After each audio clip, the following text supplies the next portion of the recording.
This time I'd like to ask for Debra Ledsinger to come to the podium to address our fellow graduates. Deborah is our student speaker for this evening. So please welcome Debra.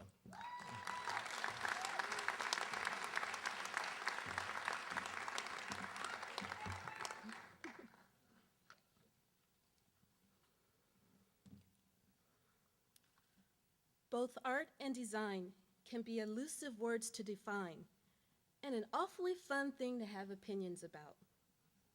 Fellow graduates, AI faculty and staff, friends and family, my very first portfolio review occurred over 25 years ago when I was a senior in high school. And to this day, I can't quite remember, not because I'm so old, I think I chose to forget.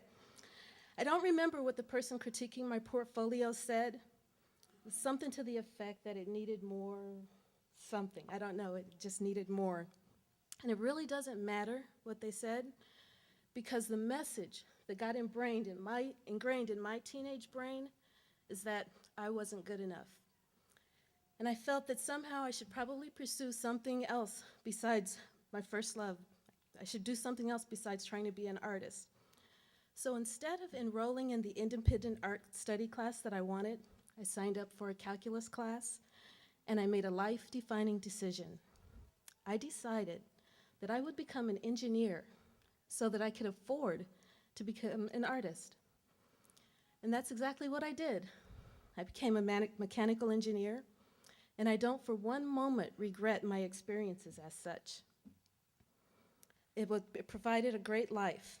However, in the fall of 2009, as I was being escorted to a conference room, the thought that was going through my mind is, you know, I bet all those 4-hour meetings that I've been scheduling for myself have probably finally caught up with me. You get that right, the 4-hour meetings, that's when I was attending class. So my manager, she was fighting back the tears as she was telling me that my 13-year career as an engineer at Hewlett-Packard was coming to an end. Secretly, I was ecstatic. Although Plan B was quite nice, I could now pursue, finally, Plan A full-time. Now, while I'm sure you all have very precious and fond memories of your time here at the Art Institute, I encourage you to cherish those and take them with you into your next new endeavors.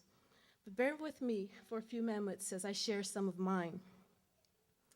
I have learned a great deal in a relatively short amount of time, but believe it or not, some of what I've learned in my classes can be boiled down to one word. For example, it doesn't matter whether I'm slicing my steak or wrapping Christmas gifts. It doesn't matter the instrument I have in my hand, be it a brush, a pencil, a stylus, whatever. Based on my experience in Mr. Weist's class, the word that always comes to mind is craft.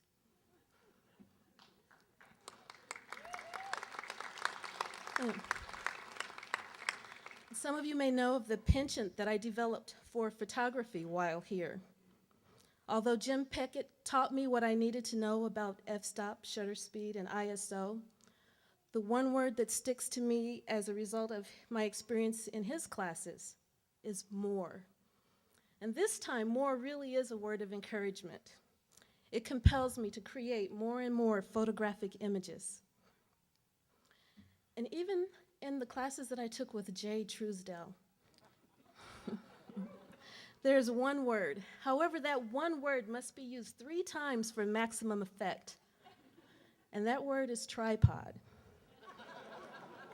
Use a tripod, use a tripod, use a particular type of tripod. And that brings me to my own program, the Web Design and Interactive Media program. Enter Rob Huddleston and Bill Mead. This is the point where Mac meets the PC, the proverbial yin and yang of web design. Did you know that each quarter there is an epic battle between these two web giants as they duke it out in a fight to the finish to determine who would win that coveted prime time slot, that Friday evening 5:30 to 9:30 p.m. class? Congratulations, Bill. I know you had it this last quarter. Another note about Bill Meade. Now, this is for you Glee fans out there. I will have you know that Bill Meade is to the web design program what Will Schuester is to the Glee Club.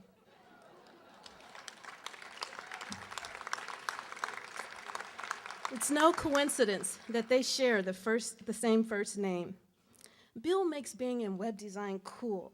He made it fun. There was plenty of llamas and cheese and greasy fur for everyone. Bill even fought to make sure that each quarter we got to go on field trips. You know, like there was this one time when we got to go to word camp. But seriously, on behalf of the graduates of the class of 2011, to the AI faculty and staff, and all of those who have supported us, I thank you for giving up part of your lives so that we can have the means to create ours.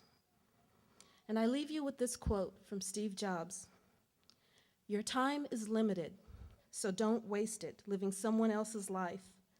Don't be trapped by dogma, which is living with the results of other people's thinking. Don't let the noise of other people's opinions drown out your own inner voice. And most important, have the courage to follow your own heart and intuition. They somehow already know what you truly want to become. Everything else is secondary."